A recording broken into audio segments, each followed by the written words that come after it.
Hello and welcome. I am so excited to talk to you today about Crescent City, House of Earth and Blood. Super passionate about this book. Okay, so the goal of this video, or the purpose, I should say, I'm going to do another video. My next video is going to be my review and personal thoughts on the book, which will probably be really short because I'm not going to have any spoilers, and there's very little you can say without having spoilers. This video, the goal here is especially with book 3 coming out soon, and if it's been a long time since you've read Crescent City 1, it's an 800-page book that's super dense in terms of plot and characters and words and things and artifacts.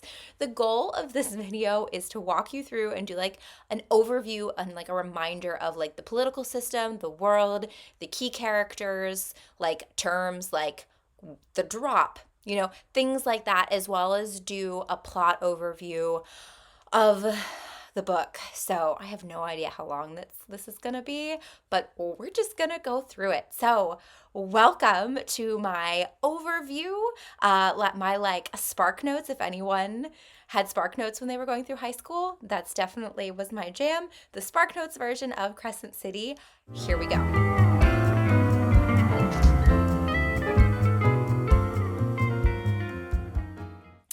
Alrighty, so have you seen any of my other videos? I sometimes have notey notes. So this will help keep me on time.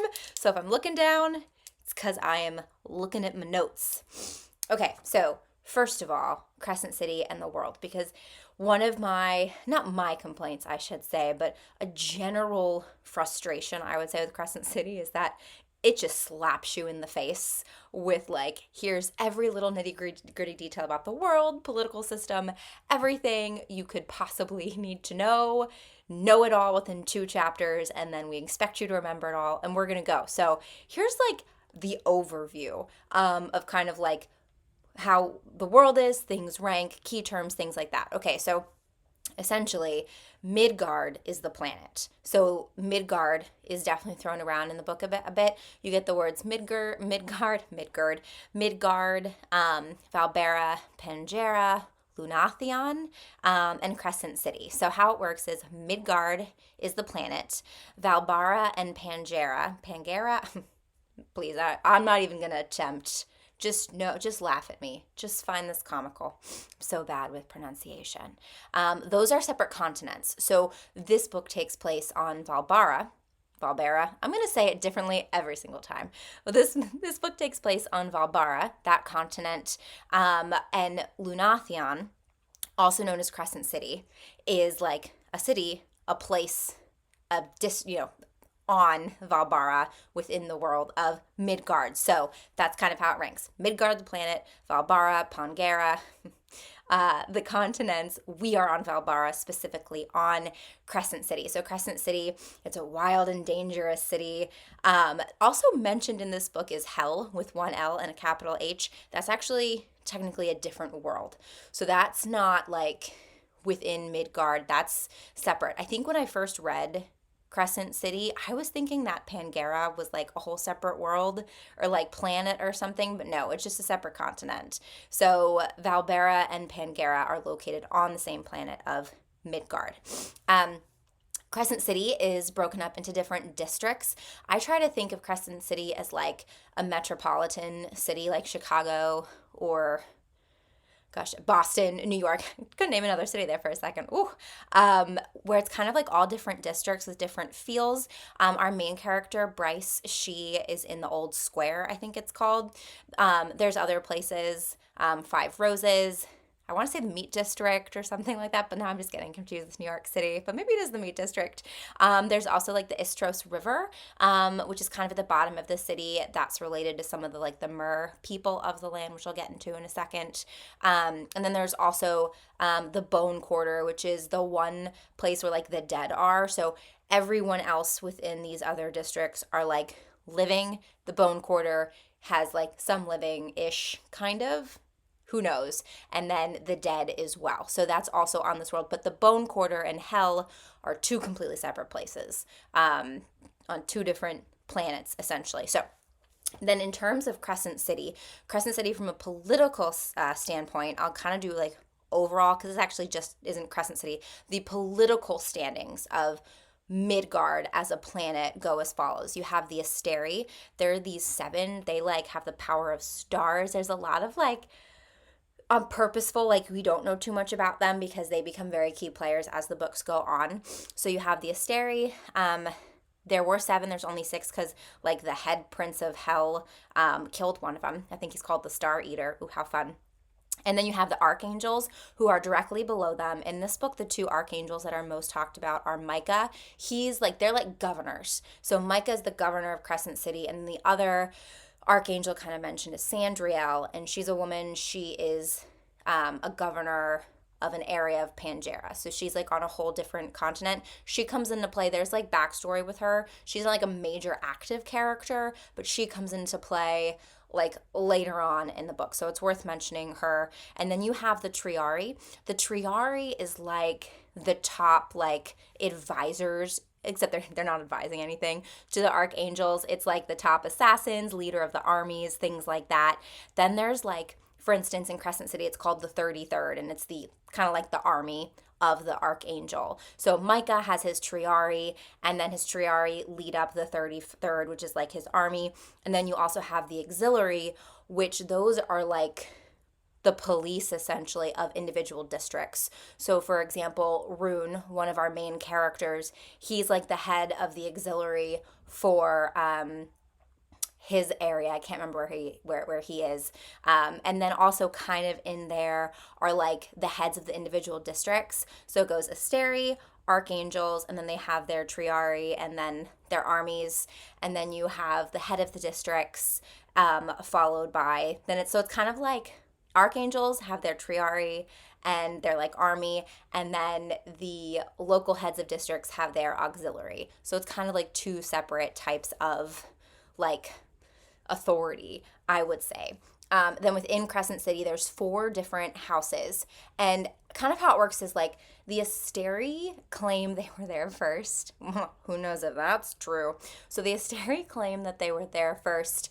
And then like the Fae came in later and the wolves came in later. The Mer, like they kind of came in through like rifts in these like gates. If you've read Throne of Glass, it's kind of like the feel of like walking between realms essentially.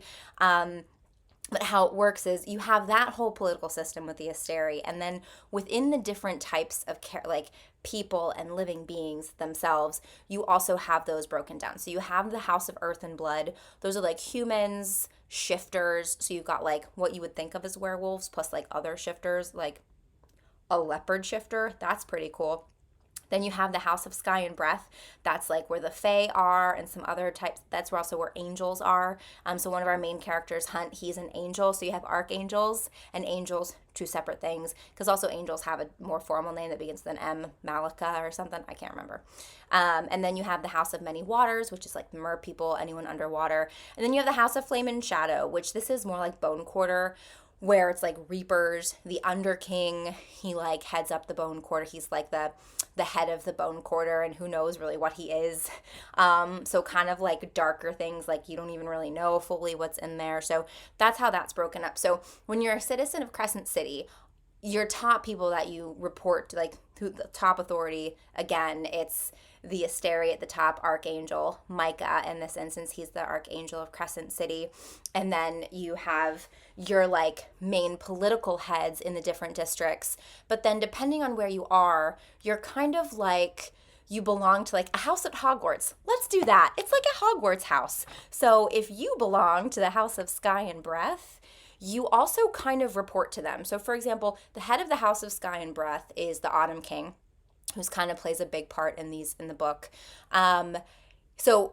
He's a Fae, and so the Fae kind of have their own rules of doing things. So you also, depending on what house you belong to, have to follow the rules of that house, which definitely comes into play, especially a lot more in book 2, I would say. But anyway, just worth mentioning. Okay, so that's the overview. That is, you're like hit with that within like the first 5 chapters. So enjoy. Okay. terms worth noting and like worth remembering that I think will come up in other books and just like, what the heck was that? Oh yeah, that's what it was. The drop is essentially when someone ascends into their power. So you kind of, it's not like in other types of books where once you hit a certain age, you've reached total maturity and then you're immortal from there. Like, you choose when you become immortal. So anyone with power can choose to become immortal. So essentially humans are the only ones who can't, but half humans can. But essentially, like, your body dies and you're like mentally going through this stuff, and you have to have what's called an anchor, which is someone who's like mentally tethered to you to help bring you back up so you don't die within your mind. That's what the drop is. So in order to gain your immortality and gain full access to your powers, everyone has to make the drop. Also, when you make the drop, it's such a big thing. This electrical surge, essentially called Firstlight, comes out of you, and essentially you're like tithed to the government for setting up these drop facilities. Is they keep your first light, and first light is what powers the city. So like the literal lights, electricity, like the subways, all that kind of stuff is all powered by first light, which is created when people make the drop and ascend into their power, which is pretty cool. So that's the drop and first light. Then you have the ordeal. This is specific to Fae. So the ordeal is basically before a Fae makes the drop, without really knowing it, they go through like something intensely crazy. A lot of Fae will die, won't make it through. Like, we're talking like insane crap that they go through, and it's kind of like proving their worthiness. But that's really just for Fae. Then you have the Starsword. The Starsword, it's an ancient sword. It's made of metal and a fallen star. It exists beyond the planet's laws, so it can kind of, now we're talking about like potentially other realms and things, so I feel like that could come into play later on in the book, so I thought it was worth mentioning it. Right now, Rune has the Starsword. He went through his ordeal and fought like all these awful characters and barely came out alive, but it's kind of like a King Arthur situation. Like, he was able to get the sword and wield it, so that's pretty cool. So the Starsword is in play. Rune has it. It's not like it's in play where he's constantly like wielding it. I mean, he wears it all the time. Go you, Rune. But it is actively in the book, and it will definitely come up to play again. Another kind of artifact type of thing worth mentioning is Luna's horn. So Luna was a goddess that was celebrated by both shifters, specifically the wolves, as well as Fae. The horn, back like millennia ago, it was created through, it's complex, and I'm not going to get into it. I'm sure that will become a bigger part of other things down the road, but I am going to do one of these for the second Crescent City book, and I think I'll probably have to talk about it a little more there. But basically, it was made by like starborn Fae, and what it could do is it could open rifts between worlds, which I mentioned earlier. That's like how the Fae and wolves got there. Like, these random rifts opened up. And so again, Throne of Glass, if you've read that book, it's kind of like crossing the, like, or even like Endgame and Marvel, like the multiverse. It's like crossing between different realms and different realities, essentially. So this horn is able to open up space and time, and you can walk through to different realities, which is pretty cool. However, the horn was broken, and it's like a sentient thing, even though it's a horn. So once it was broken, it died, essentially. So now it's just this artifact that is a symbol of the Fae's power, because again, a very powerful Fae, a starborn Fae, created this, and this horn was left in Luna's temple. The Kristallos is a demon. So when the horn was created, the Star Eater, right, so he killed one of the Asteri. The only person in any realm to kill an Asteri is the like head honcho Prince of Hell. He created the Kristallos using blood of a starborn, and essentially it's this demon that, because it was created with blood of a starborn, it can hunt and smell. So its sole purpose is essentially to hunt the horn. Because it's like such a minuscule and specific demon, it's not really mentioned anywhere, and since the horn was broken so long ago, again, this demon comes into play. This demon's actively in the book, and our characters have a hard time naming this demon and figuring out what this demon is because it's not a common thing, which is interesting. Then we have Synth. So Synth is a drug that stands for synthetic. Look, we're on page 2. Ah, so exciting. It's a synthetic drug, and if you take it, you like go batshit crazy. Like you get it pretty much enhances your power intensely. But if you take too much, you'll like mentally go insane and you'll kill people. You like literally will destroy them, rip them to shreds, and then you're most likely to also turn on yourself and rip yourself to shreds. Very dark. Synth also, because it's synthetic magic, it's the only thing that can heal Luna's horn. So obviously this is coming into play. So Synth is a big deal because Synth can heal Luna's horn, and Synth also plays into the murders that we'll talk about during the plot summary. And then you have the Archesian Amulet. Who knows if I pronounced that correctly? This is something that our main character, Bryce, her boss, Jessica. Now, Jessica, it reports to the Underking in the Bone Quarter. So Jessica's kind of like this shady character. We don't really know much about her. She used to be a witch who deflected to the Bone Quarter. She's also friends with like the Fifth Circle of Hell Prince Adis. So like she's kind of a cool character, and I hope we get to learn more about her in other books. Who knows? But anyway, she gifted this amulet to Bryce, and essentially this amulet is like a shield. It's like a $3 million piece of jewelry, people. It's a shield that pretty much protects her against a lot of stuff. Now, because if you're reading this, if you're reading this video, if you're watching this video, it means you've read the book. A reminder, this amulet, we know that Bryce has this tattoo on her back, which is the ashes of the horn.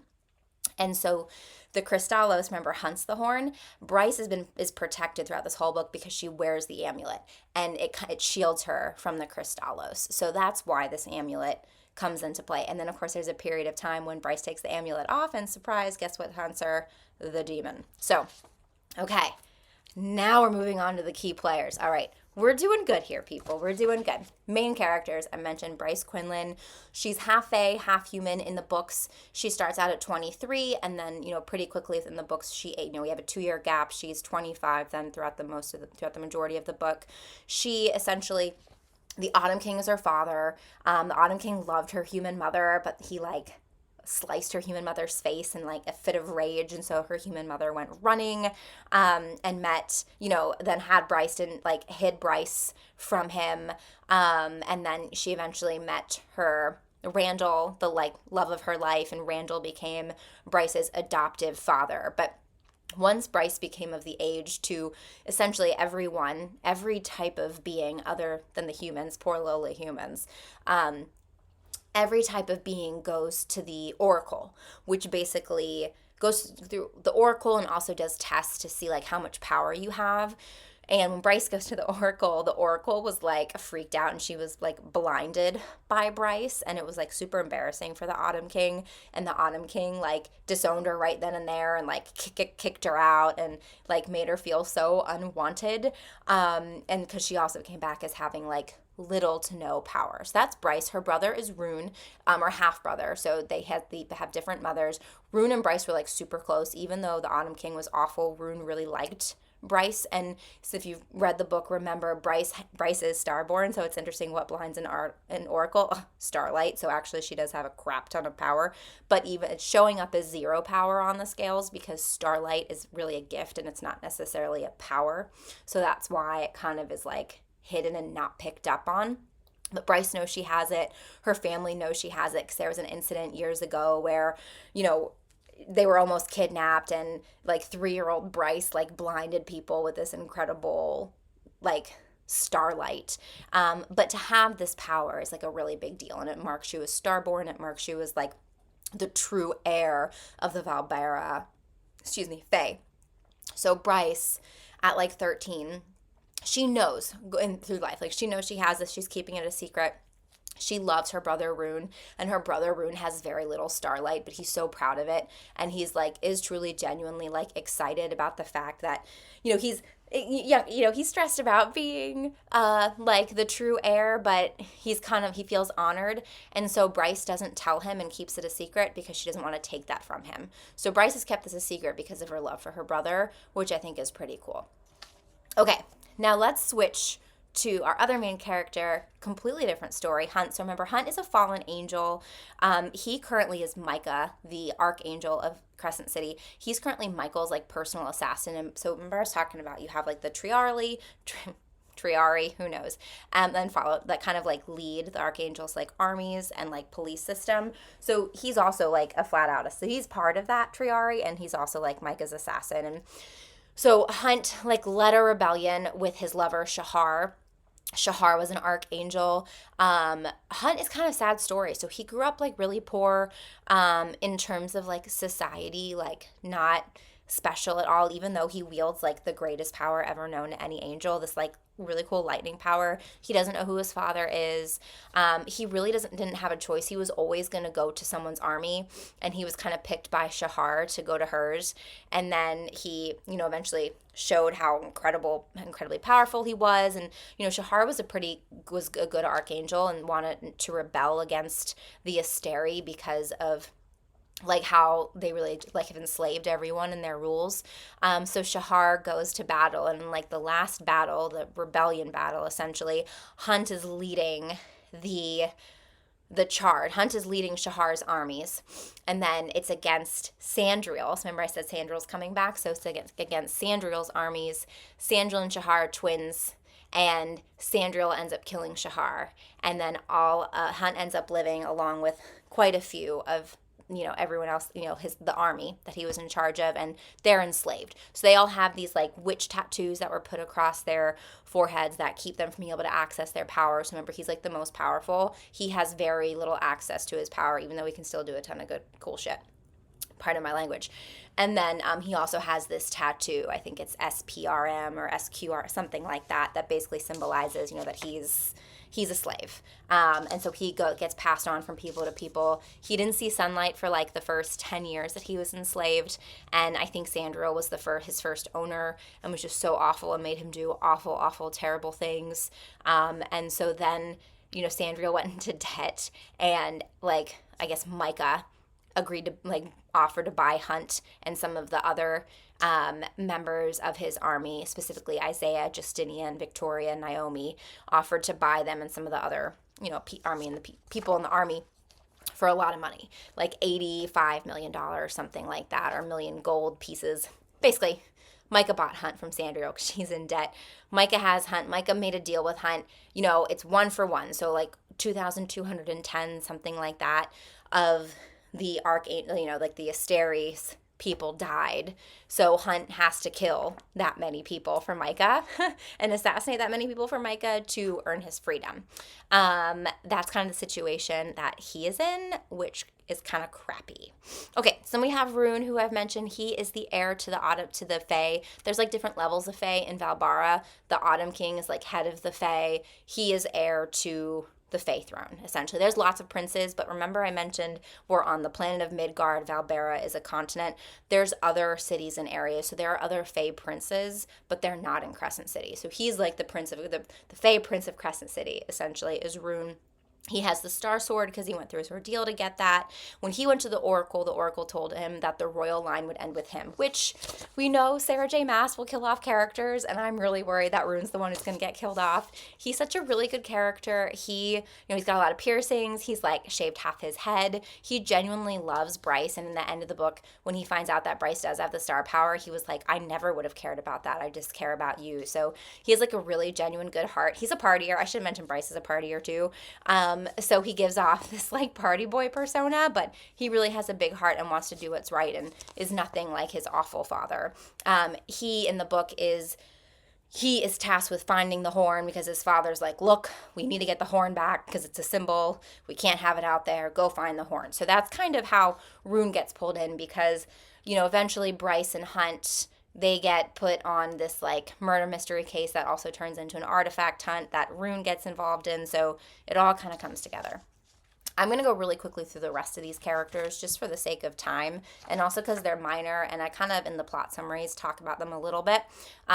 With Rune in particular, with Faye, you have the Autumn King, who's Bryce's father and Rune's father. And then the main characters from the Fae then are really Flynn and Declan. They're like Rune's best buddies. When Bryce and Rune were talking, Flynn and Declan were also really close, like saw kind of Bryce almost like a sister as well.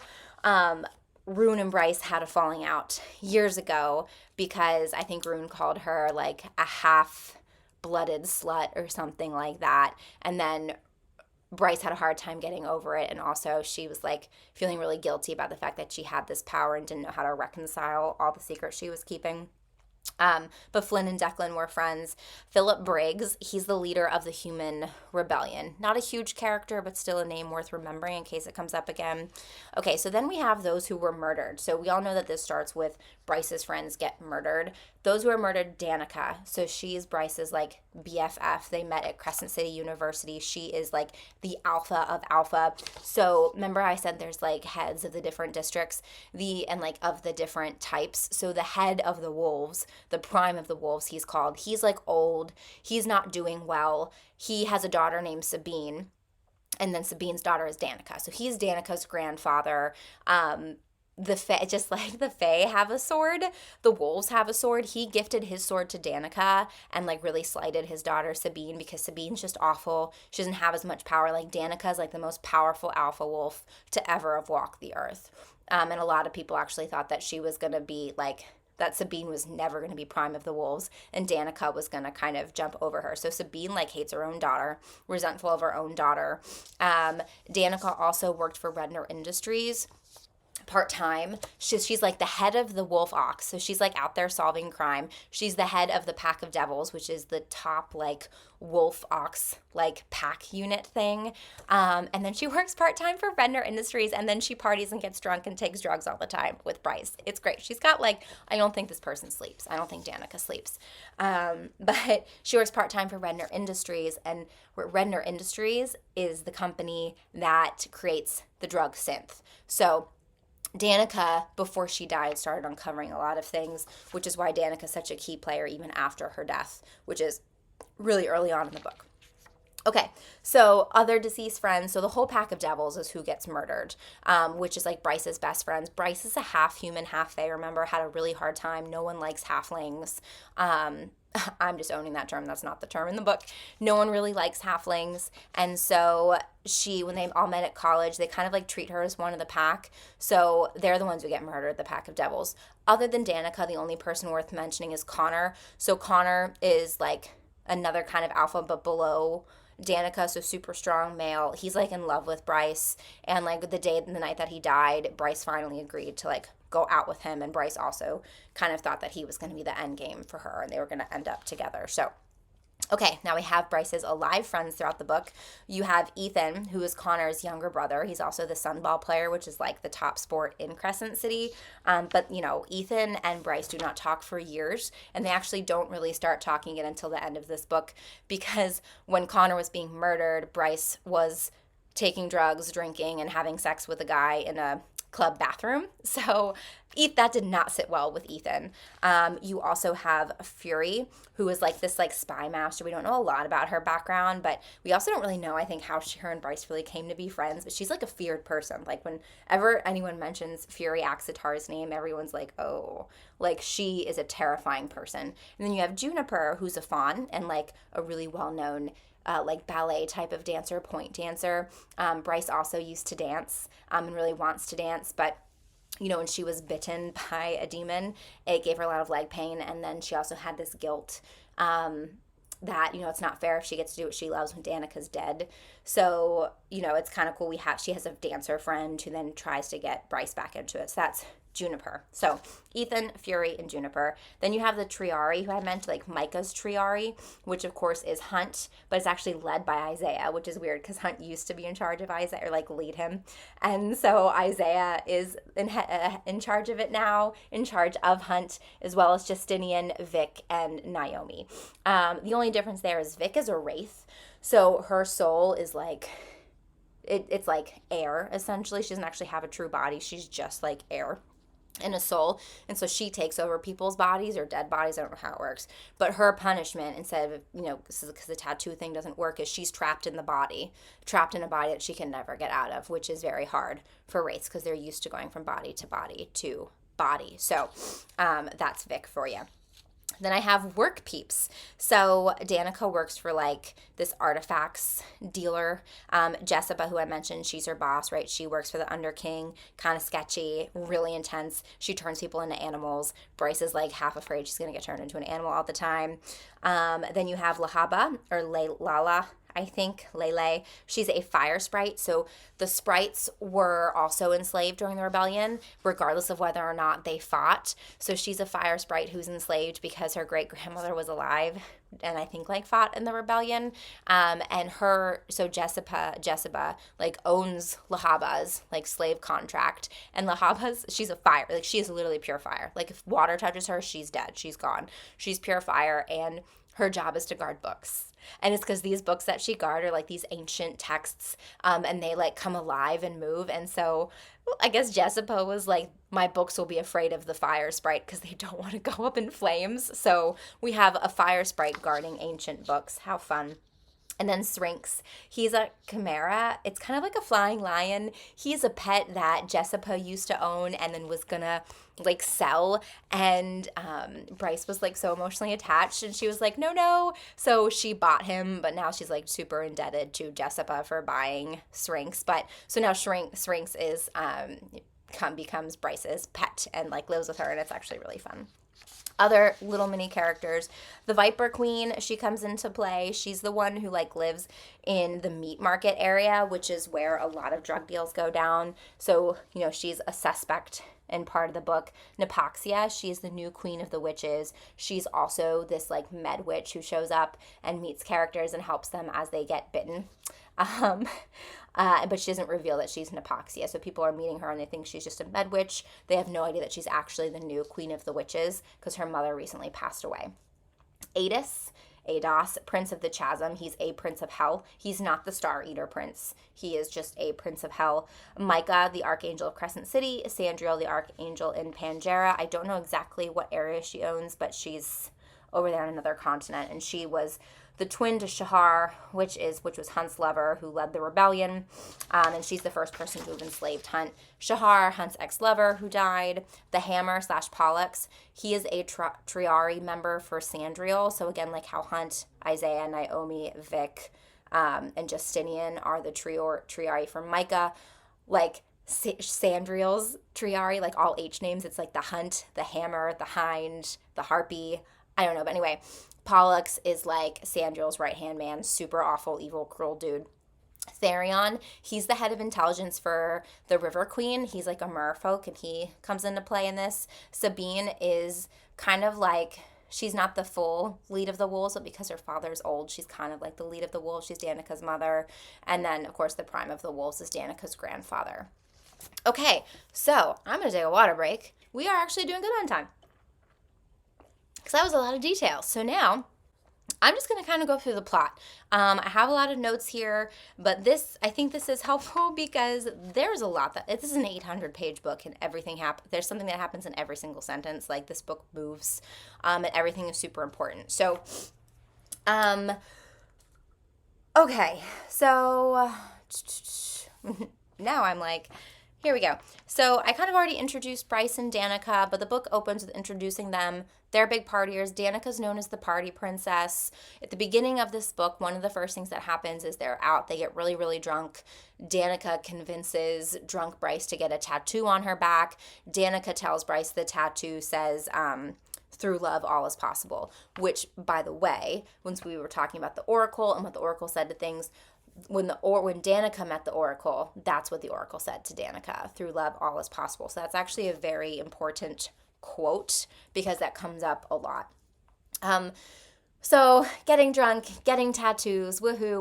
We see Bryce, Danica, they all live together with a pack of devils in this apartment. Bryce is working for Jessica, the antiquities dealer. We find out that the Philip Briggs, who's the head of the human rebellion, because again, the humans and a lot of, some veneer. Veneer is a term for anyone with magical powers. So while you have the different houses and you have fae, wolves, like veneer, it's like human or veneer. Power or no power, power. So veneer. So him and some veneers are like in Pangea, remember it's another continent, are like rising up and fighting. And so, not Philip, excuse me, you have this rebellion going on in Pangea.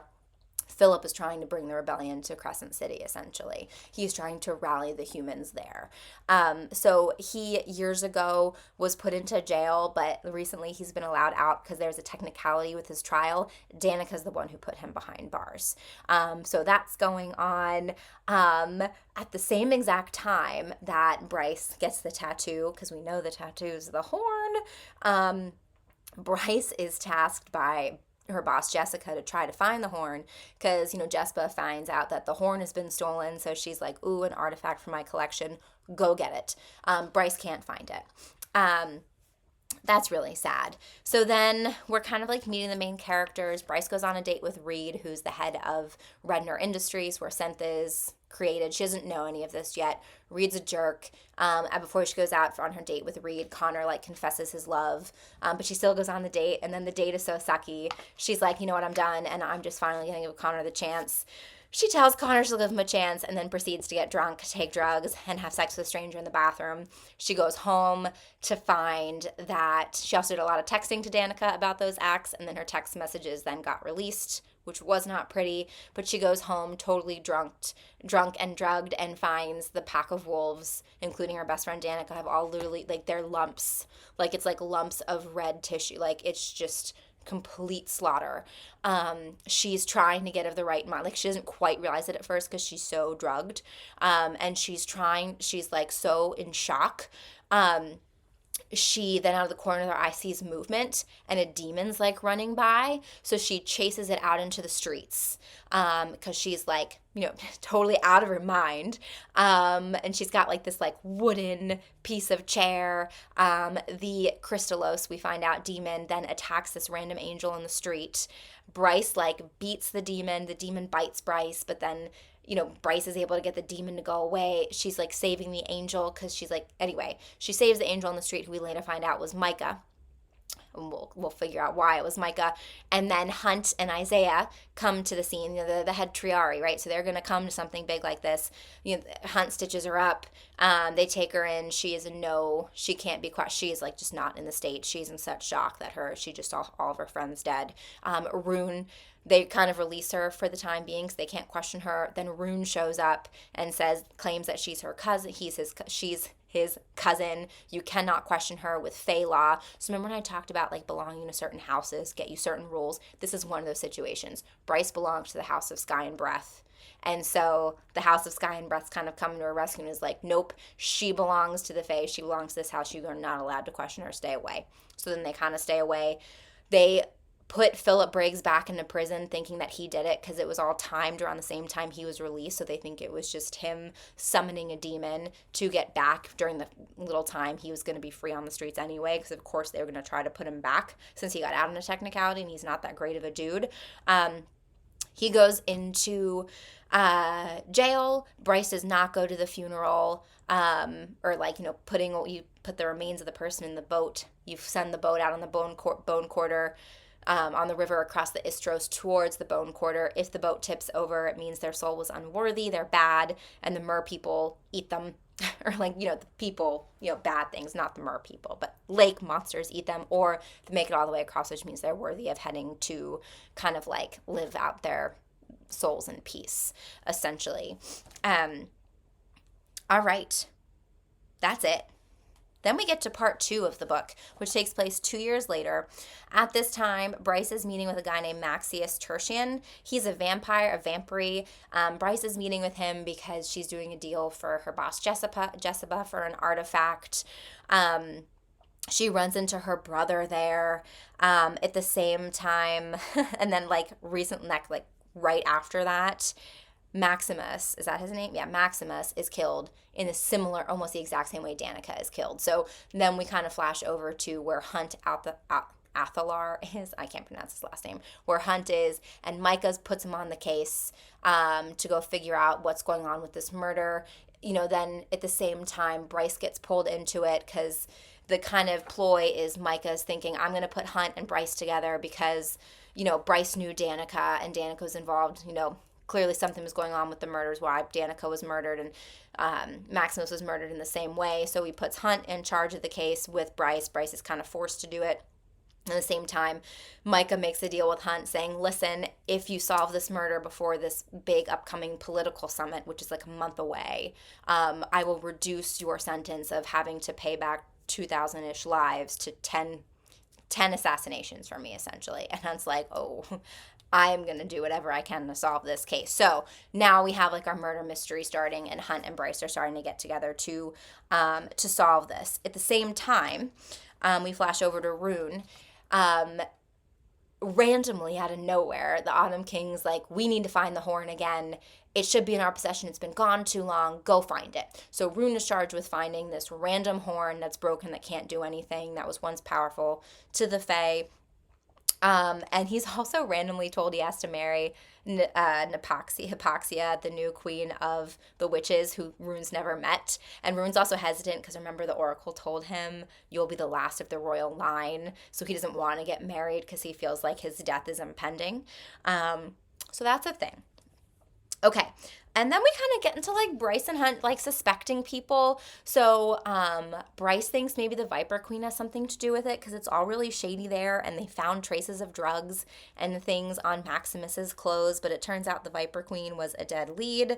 Another body is found that looks just like what happened with Danica and then Maximus, and it was an acolyte who happened to be there the night the horn was stolen. So now Bryce is like, okay, something's going on with the horn. Like maybe the horn has something to do with it. So now Bryce, Rune, and Hunt are all pulled together, kind of searching for the horn because they think, okay, maybe the demons they do some research in the Jespa's secret library with a fire sprite guarding it, right? And they find out that the Kristallos was created to hunt the horn. And the Kristallos matches the image that Bryce has seen and remembers of the demons. So like, okay, the Kristallos is hunting the horn. If we find the horn, we can get the Kristallos. If we get the Kristallos, then we can also hopefully track who's summoning the Kristallos to hunt the horn and then figure out why the heck they want the horn. So essentially they think Danica was murdered by this demon because someone wants the horn, because Danica was also, so the Acolyte and Danica were both on site the night the horn was stolen. So all of this is starting to come together, but they're still kind of unsure as to what's going on. At this time, Hunt moves in with Bryce in her apartment for full-on protection. Yeah, protection. All right, so they, again, Bryce, Rune, Hunt, all working together for the horn. They kind of discovered a lot of, at the same time, in these, like, archives, some background on Starborn and how, like, the sword and the horn, lots of good stuff there. Hunt then eventually visits the Oracle trying to get some questions, and the Oracle warns him to stay away from Bryce, and he's like, what happened? That's when Bryce tells him, like, the whole story. Oh, when I was 13, the Oracle said she was blinded. My father didn't want me. She doesn't tell him that her father is the Autumn King, but he knows that her father is a high up in the Fae, and that she's Rune's cousin, so we kind of get a lot more backstory there. Then, because they're kind of running out of leads, they get Philip Briggs, who has been in prison. They meet with him because they think that maybe he did it, because around this time too, the White Raven, which is like Bryce's go-to club, was blown up, and he was in prison in the first place for almost blowing up a club. So, like, okay, maybe he has something to do with it. So they talk with him, and then Bryce finds out that Danica was, like, friendly with him and tried to warn him to stop what he was doing. And so now we're really starting to get this picture that maybe Danica wasn't that great. We also later find out that Danica was, like, buying Synth, the drugs. Once we get introduced to drugs, she worked at Redner Industries and was around the drugs. So this picture's now getting painted. Remember, Danica, the party princess, that maybe she was bad. She was a drug addict. She was working with the rebels. And so it's really starting to mess with Bryce and, like, her vision of things. At the same time, they find out that 2 years ago when the horn was stolen, their, like, footage and things were swiped. So now they're, like, tapping Declan, who is Rune's, like, good friend, who's really good with tech, to, like, find new things from 2 years ago and, like, drag up the Danica's murders a lot more, and really try and figure out, like, what happened 2 years ago to try to figure out what's going on now. And basically they find like they realize the horn was stolen when Danica was there, and they're like, something's going on here between the horn and the demon and Danica, and so they go confront Sabine, the head of the wolves, who again hates Bryce. All the wolves hate Bryce because again it came out that she was like banging some dude after like in like wolf terms, like if you agree to go out with someone, like they like own like your mates, like it's done, the forever thing. So like they kind of saw it as like cheating on Connor and just thought it was really awful that Bryce would be doing that while Connor and the rest of the pack of devils are getting murdered. So like she lost her like friends there and was treated awfully.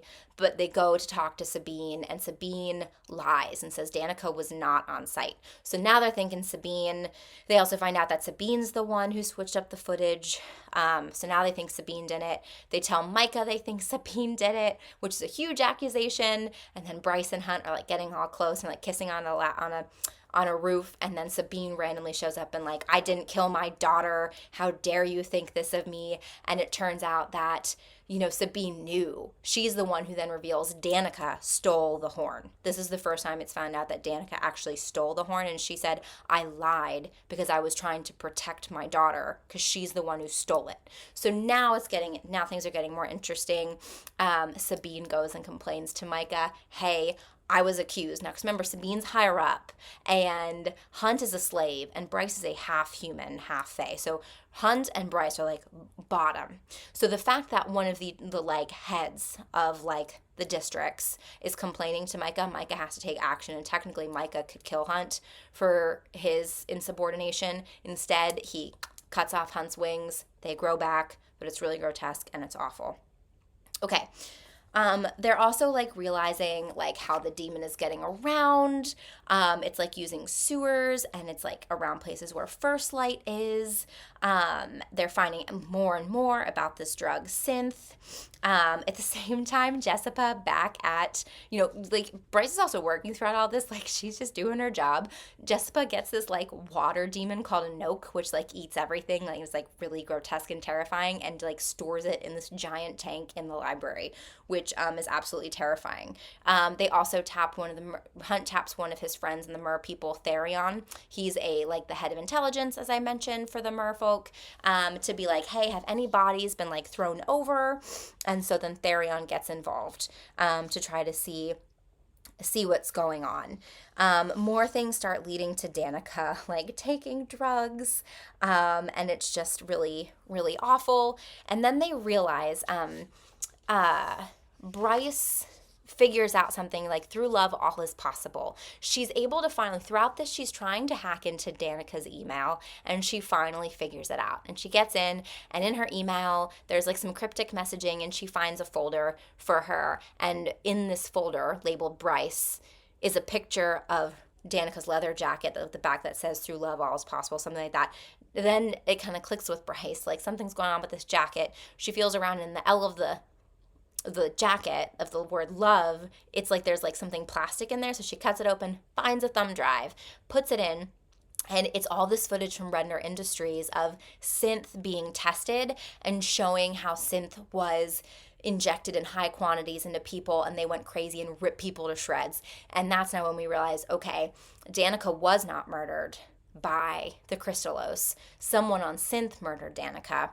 And then it kind of basically turns into the fact that, you know, all things lead to Danica being a drug dealer, because then Therion says to Bryce, hey, I know there's this drug deal going down, and Bryce is like, great, I'm going to be there and watch it. And then it turns out the people buying the drugs, it's Hunt, and he was going to buy the drugs because he also kind of discovered some things aside from Bryce, and he wanted to buy the drugs to inject himself and his friends so that way they can become powerful enough despite their like the halos on their heads to overthrow the archangels. And then Hunt gets put into prison. You have the Viper Queen show up who like turn Hunt in because Hunt was like trying to work with her on getting the drugs.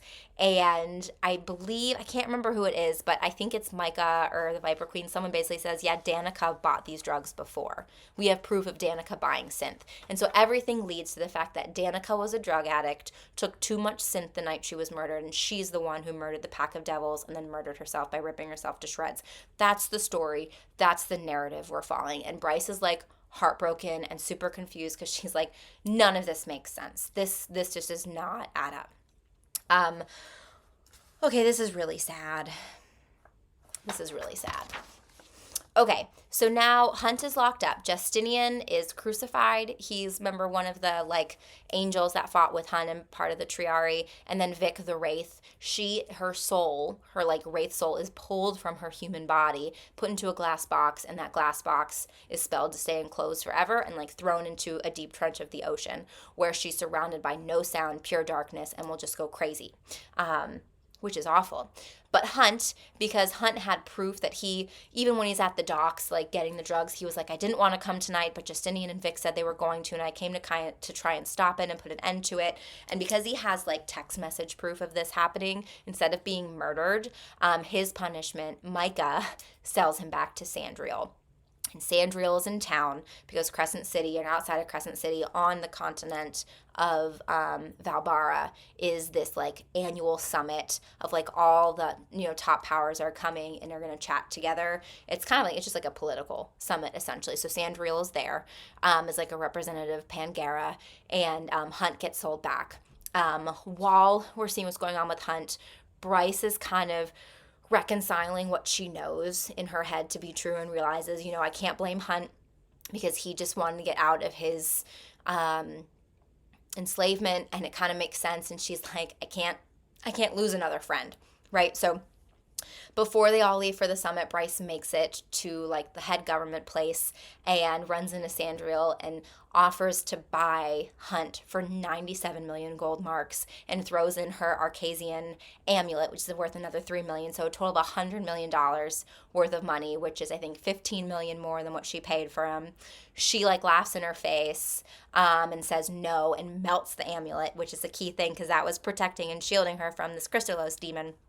And then, you know, she offers herself in her place. And Sandriel's had spies, and Sandriel's wants someone who actually does know that Bryce is the Autumn King's daughter. And she starts to think about it. She's like, you know, it'd probably be more punishment for Hunt knowing that I have Bryce. She's the Autumn King's daughter, so she really is a prize. But then Rune comes on the scene and again pulls like the House of Sky and Breath thing. She belongs to that house, saying, nope, we don't authorize this. She is of the royal bloodline. She is of the House of Sky and Breath. We have authority over her. You cannot do this. She's not allowed to make this call. So Hunt gets taken away. He's actually thrilled. He doesn't want Bryce to go. Bryce is really upset and hurt. And then at the same time, right, like Bryce is on her way home. She gets attacked by a Kristallos like immediately. And luckily Declan and Flynn, Rune's friends, are there to save the day and protect her. But now Bryce is putting it together. And essentially what Bryce has put together, Bryce is back at the So Bryce has now realized what has happened, which I'll get to in a second. Hunt is at the summit. Rune is at the summit. Like when I said the head honchos, like the Autumn King, Rune, Declan Flynn, they're big. Jessica's there because she's kind of the representative of the House of Flame and Shadow, the Under King, the Bone Quarter King. Sabine and the Prime of the Wolves, and like all the main wolves are there. Like all the head honchos and like pretty much almost everyone that Bryce knows except for Ethan, Connor's brother, one of the wolves, is like over at this summit. And then they're doing this political summit. Micah's there, Sandriel's there. The Asteri like welcome everyone to the summit and then leave. And then all of a sudden Micah is not there on day 2 or something. And he told Sandriel that he had an appointment or something that he had to do. And he is going to see Bryce. And this is where everything comes out. So what happened is this.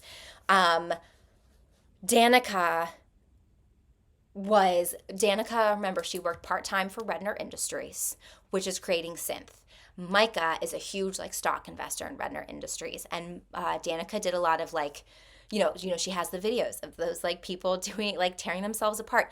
Danica realized that Micah is funding this, and he leaked a lot of drugs on the streets on purpose because he's trying to test the drugs and Danica doesn't know why.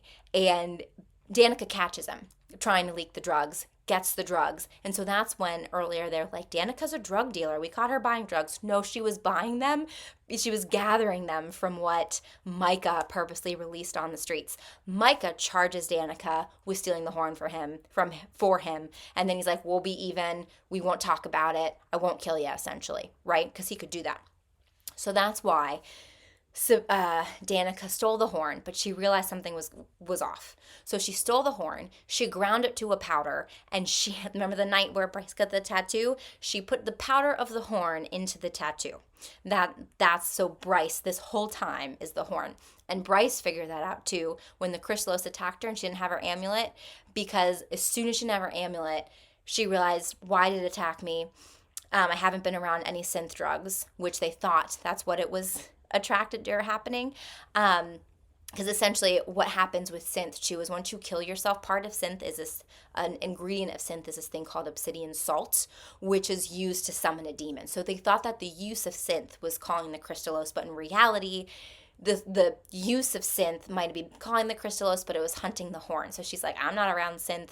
Why is it hunting me? She starts to put two and two together, because then she realizes, she goes back to her notes and realizes, her and Hunt had put together every place Danica and her had gone and cross-reference checked everything. The one place they didn't go back and cross-check or question was the tattoo parlor, because Bryce remembered being there. And then I think Bryce went and checked and realized, so Bryce put two and two together too. So Micah shows up, is in the archive. She's like, he just randomly shows up in the library, which is a huge red flag, because he's not allowed to be there, because this library, which that Bryce is in, that Jessica owns, is like contraband. Like, it's books that existed before the Asteri existed. It's everything that pretty much contradicts every bit of history the Asteri have set up. So this is a super illegal library. Bryce knows Micah can't be there, and it's not her fault that he's there. He just barged in. And so Jessica is at the summit, and Bryce, Micah's there. Bryce is there with Micah, and she's like, "Oh, let me get you some wine."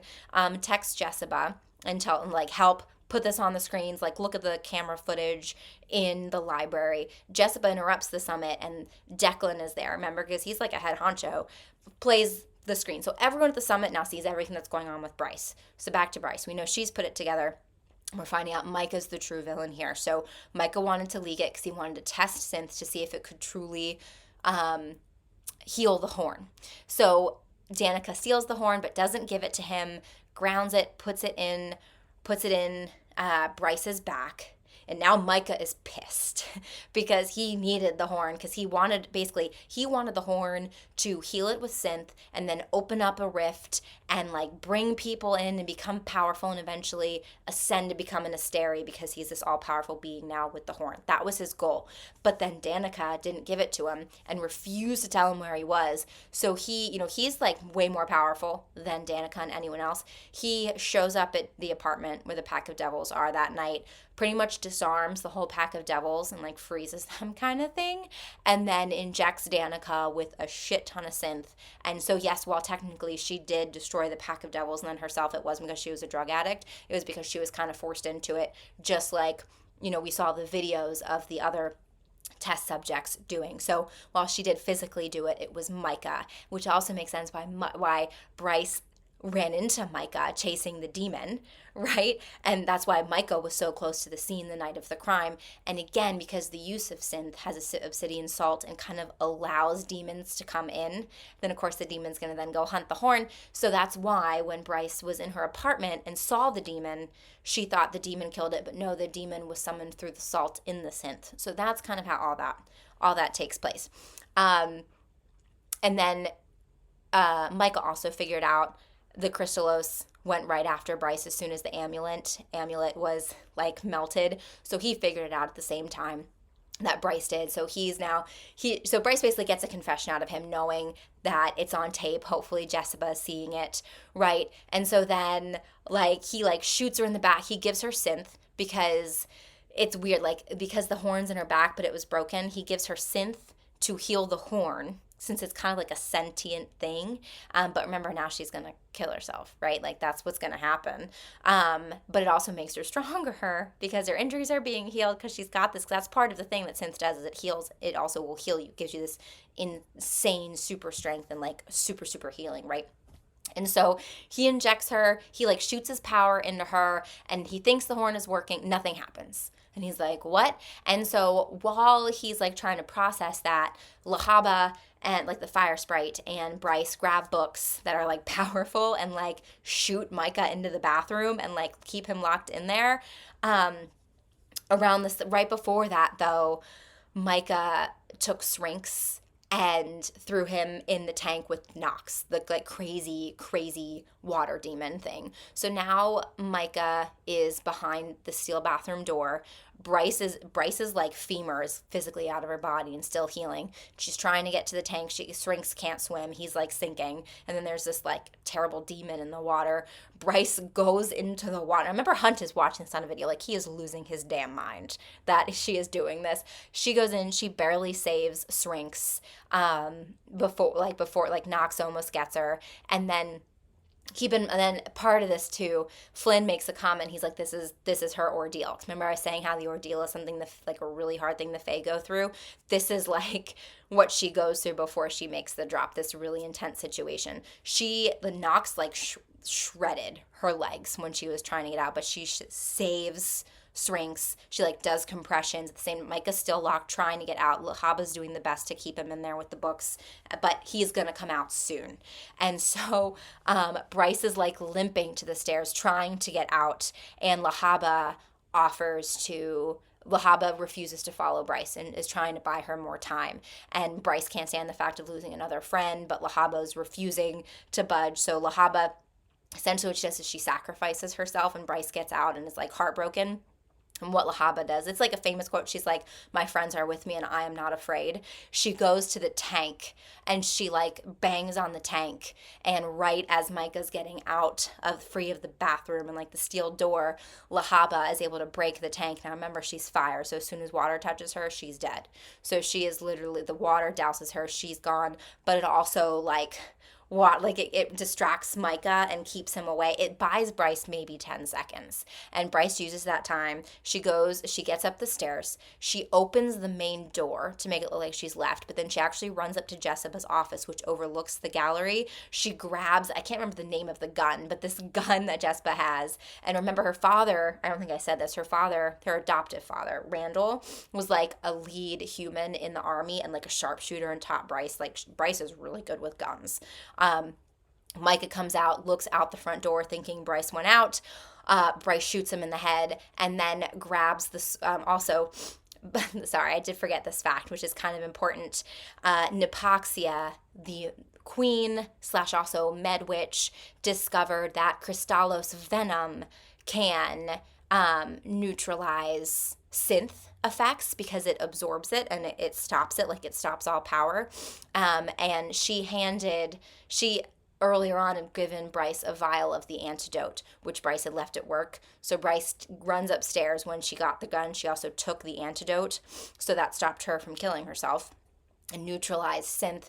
And then we also find out Danica, I think I'd mentioned earlier in this video, the Prime of the Wolves gifted Danica the like sword of the wolves, which is like a huge slight to Sabine. When Danica was murdered, the sword was missing, and that's one of the reasons why Sabine will never forgive Bryce, because she thinks Bryce took it, which Bryce did.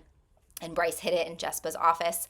Bryce then grabs Danica's sword and like beheads Micah in addition, and like slashes him up and then burns him and like brushes away his remains, and all is great. And like everyone at the summit's like losing their mind, and it's like weird. It's like, is Bryce in trouble? But Micah was bad. Like, but also Bryce is a half human and she killed an archangel. We can't let people know. So like all kinds of things are going on. Bryce rocks out and realizes, oh crap, the horn worked. So in the city of Crescent City, there's all these gates that, if you're standing at one gate and you talk into it, another gate will hear you. But there's all these like gates, and they've all opened up to the gates of different realms of hell, and all these like hellish beasts are coming through. So the horn did work, and it opened up, of course, to hell, and now demons are coming out and killing everyone. People at the summit, the Sandriel refuses to let anyone leave. We find out that Micah disabled everyone's transportation at the summit to buy him time because his plan was to use the horn, so he didn't want anyone coming and like anyone contacting them and being like, yo, gates of hell are open, so no one can really get away. There's one helicopter, which of course is Fury, Axatar's helicopter. She's like this like spy person there, right? And Bryce's friend. And the agreement is, nope, no one needs to go save the city. And everyone's freaking out. They're like, what? Because then Sandriel's like, oh, I talked to the Asteri and their people are on the way. And during this time, Hunt is losing his mind. People are distracting Sandriel while Napaxia, who's a witch, remember, she's there at the trials. She secretly removes Hunt's tattoo, allowing him full access to his powers, and then he turns and beheads Sandriel now that he has full powers, and they all start heading over to Crescent City. As they're finding out, the Asteri's way of dealing with it is to bomb the entire city. And everyone's freaking out because everyone's still there. So now we're back at Crescent City, away from the summit people. Bryce is running down the street in like her athletic gear and the sword, yelling at everyone to get indoors. Throughout the city, there's different like safe houses that are like steel safe. The doors close within a certain amount of time. It's like an hour. She's running for Asphodel Meadows, which is where all the humans are, because no one will save them. And Sabine is telling all of the wolves, stay with the wolf people. And the Autumn King is telling all the Fae to stay in the Fyro district, or I can't remember, Fyro, Five Roses, and guard the Fae. So these like super protected areas where none of the beasts of hell can even get into because of enchantments and things, that's where all the auxiliary forces are. And no one is protecting the innocent humans and the children. And so Bryce is running to protect them, and she holds her own, and she's asking for help. Because remember, she's still like, she's still on video. There's cameras everywhere. She's like calling people so everyone can still see her. And Ethan, one of the wolves, still there. Even though Sabine told him to stay, he completely disregards Sabine and takes the wolves to go guard Asphodel Meadows with Bryce. And they save like thousands of children and innocents. And then the doors are closing, and of course there's not enough room for Ethan and Bryce to make it at the same time, so Bryce shoves Ethan in, and now Bryce is literally standing alone with the gates of hell open. And this is at the time where the bombers are actually arriving, so Bryce is about to get bombed.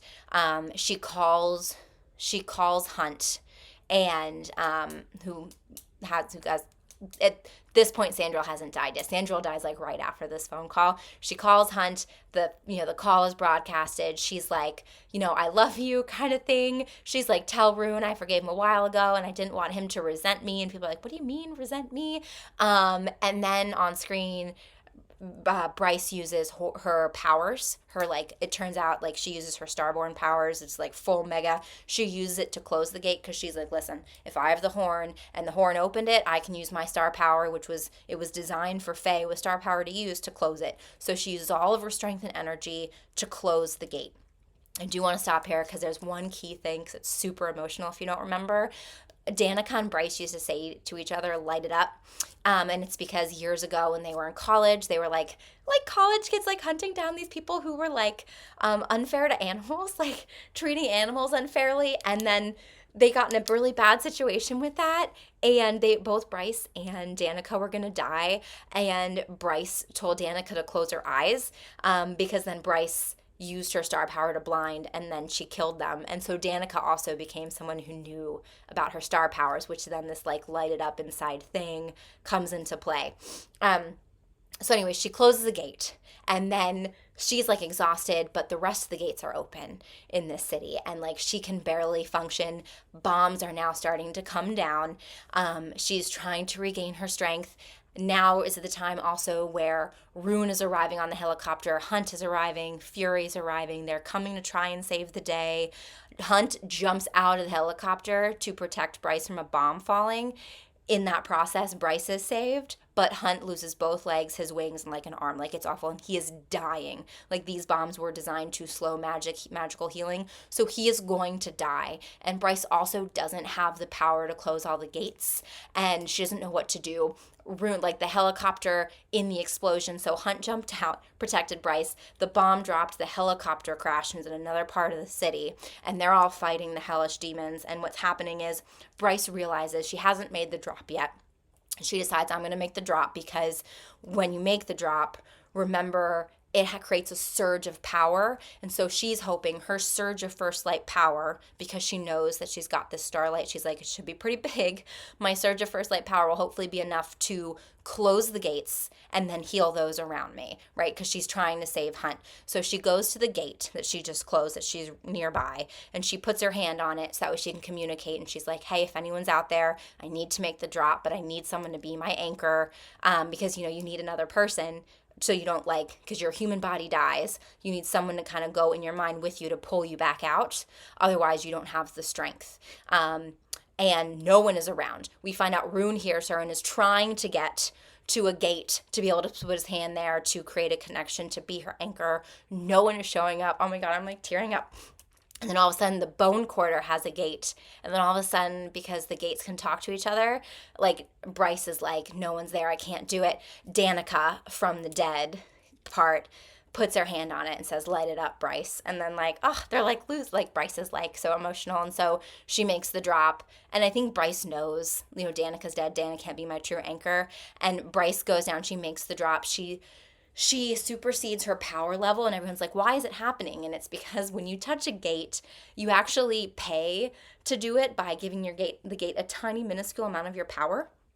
And so the gate, because she's doing the drop at the gate is feeding her all of the power that's ever been there, like ever. So Bryce now goes from having no power to having the Starborn star, and now she ends up being more powerful than even her father, the Autumn King, which is huge. But she now her body is dead. She now is in the depths of her mind, and Danica's there with her, and Bryce is like, I'm not going back up. I'm just going to die. I can't do it. I just wanted to see you one last time. And they kind of chat things through and clear things up. And Danica can't make it up. There's no anchor.